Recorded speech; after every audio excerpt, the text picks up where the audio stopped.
संसार की सबसे बड़ी अदालत ऊपर वाले की अर्थात ईश्वर भगवान की अदालत कही जाती है। इस अदालत में न कोई तारीख पड़ती है और ना ही बहस होती है, होता है तो सिर्फ फैसला। जी हाँ, सिमरातनाथ विजयते भक्त और भगवान की राह के बीच मामला वर्षों तक चला, लेकिन बेनतीजा। और वो महाशिवरात्रि का दिन था जब भगवान की राह में इस बड़ी बाधा से अवगत हुए भदोही के जिलाधिकारी विशाल सिंह। पीएम की इस पहल में सिमरात के ग्राम प्रधान आलोक सिंह और इब्राहिमपुर के माता सेवक निषाद का सहयोग मिला तो ईश्वर की अदालत से फैसला क्या आया, जरा आप खुद सुन लीजिए। मैं बाबा से उठा से तने दे दिया, बाबा के लिए दिया है, बाबा के मार के लिए दिया है। मार के लिए भगवान के लिए भक्त का दान सिमरातनाथ विजयते, लेकिन कैसे, सुनिए। मेरे साथ मंच पर उपस्थित पीडब्ल्यूडी के एग्जीक्यूटिव इंजीनियर पांडे जी, जो वर्तमान उप जिलाधिकारी ज्ञानपुर अरुण गिरी तथा वर्तमान उप जिलाधिकारी Gyanpur Shiv Prakash, assistant engineer PWD अक्षर पाल जी और असिस्टेंट इंजीनियर रविंद्र सिंह जी, और आज आलोक नहीं है जो यहाँ का जेई है, वो आलोक जेई, जो इस कार्य को जिन सभी सरकारी लोग जिन्होंने मेरे साथ टीम के रूप में इसको मूर्त रूप दिया, और मंच पर उपस्थित हमारे साथ प्रधान सिमरात आलोक और इब्राहिमपुर के प्रधान उधर खड़े हैं किनारे, आगे आ जाइए भाई। इनके साथ मेरी वार्ता 26 तारीख को जब शिवरात्रि का दिन था, खैर आने के बाद पहली बार मैं सिमरातनाथ जी का दर्शन करने के बाद ही मैंने जिले में कार्यभार ग्रहण किया था। उसके बाद इस बार जब शिवरात्रि में आया तो लौटते समय फिर मेरे दिमाग में आया कि इतना भव्य मंदिर है, इतना सुंदर स्थान है, और वहाँ पर मेला भी लगता है, लोग भी आते हैं, और अगर इतनी अच्छी तरह से चलते हुए केवल 70-75 मीटर की दूरी में अगर कोई ऐसा है जिसकी वजह से सबको असुविधा हो रही है, तो ये शायद कहीं ना कहीं हमारे ज़िले में एक सामंजस्य और एक उत्साह की कमी कहीं ना कहीं रह गई, जिसकी वजह से ये समस्या आ रही है। आने के बाद मैंने सभी को बुलाया, मैंने एसडीएम साहब से भी बात करी, मैंने आलोक को भी बुलाया, इनसे भी कहा कि आप बुलाइए जो लोग हैं जिनके बीच के किसी भी विवाद की वजह से, कहीं चाहे हाई कोर्ट में केस था या सुप्रीम कोर्ट में केस था, किसी भी कोर्ट में केस चल रहा हो, आप उनको बुलाइए। एक बार मैं अपने स्तर से अनुरोध करना चाहता हूँ कि इतना त्याग, हम सबसे बड़ी अदालत भगवान की अदालत होती है, ईश्वर की अदालत होती है, उसके लिए इतना बड़ा काम कर सकते हैं। अगर 75 मीटर की ज़मीन का सड़क नहीं बनवा सकते तो यहाँ की जो ज़मीनी अदालतें हैं, चाहे वो कोई भी अदालत हो, सुप्रीम कोर्ट हो या हाई कोर्ट हो, वहाँ से हमें कभी जीवन में कुछ नहीं मिलेगा।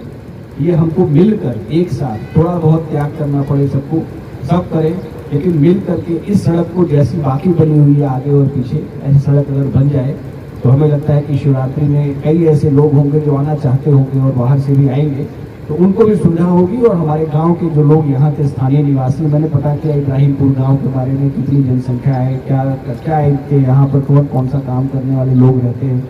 उनके भी जीवन में परिवर्तन आएगा। और ईश्वर साक्षी है, जिस जगह प्रताप होता है, सिमरातनाथ का मंदिर, आप लोग तो हमसे बहुत पहले से यहाँ रह रहे हैं और जानते होंगे, वो आज का नहीं होगा, बहुत वर्षों से बना होगा। और जैसी व्यवस्था चल रही है, जिस प्रकार से सनातन का पुनर्जागरण पूरे विश्व में हो रहा है, मैं तो उत्तर प्रदेश भी नहीं कहूँगा, पूरे विश्व में हो रहा है, वो दिन दूर नहीं कि जब सनातन इसकी सिमरातनाथ के मंदिर में भी लाखों की संख्या में भीड़ आएगी। तो हमारा कर्तव्य है कि हम वहाँ तक पहुँचने का गंतव्य तो कम से कम अच्छा कर दें, रास्ता तो अच्छा कर दें, ताकि जब श्रद्धालु वहाँ जाएँ तो उन्हें असुविधा ना हो। और जब श्रद्धालुओं की संख्या बढ़ती है तो क्या होता है, ये आप सब जानते हैं आज के दिन में कि काशी में क्या हो रहा है। वो काशी जो साल के 8 महीने बंद रहती थी, केवल 4 महीने का सीजन होता था, दर्शन करने वाले 4 महीने ही आते थे, लेकिन आज बाकी के 8 महीने वहाँ बंद रहते थे होटल के उद्योग भी। आज के दिन में 12 महीने 365 दिन वहाँ के किसी होटल में जगह तक नहीं मिलती, इतने श्रद्धालु आने लगे। काशी के लोगों का उद्धार हो गया। इसी प्रकार से अयोध्या में भी एक समय था कि कभी संख्या वहाँ पे जो श्रद्धालु आते थे उनकी संख्या 1000, 1200, 2000 से ऊपर नहीं होती थी। आज ऐसा कोई दिन नहीं जाता जिस दिन वहाँ 1 लाख से कम लोग दर्शन करने आते हैं। तो ये सब क्यों हुआ? क्योंकि ईश्वर को पहुंचने का जो मार्ग है, वहाँ की जो सुविधाएं हैं, वहाँ का जो प्रताप है, वो सब तक पहुंचाने तक का कार्य तो सरकार ने किया, माननीय मुख्यमंत्री जी ने किया, लेकिन उसका पहुंचने का प्रशस्त करना मार्ग, ये हमारी भी ड्यूटी है। हम सरकारी कर्मचारी जरूर हैं, लेकिन हम भी आपके बीच से हैं, कहीं ना कहीं हमारे भी माँ बाप, पिता, दादा सब आपके जैसे ही हैं।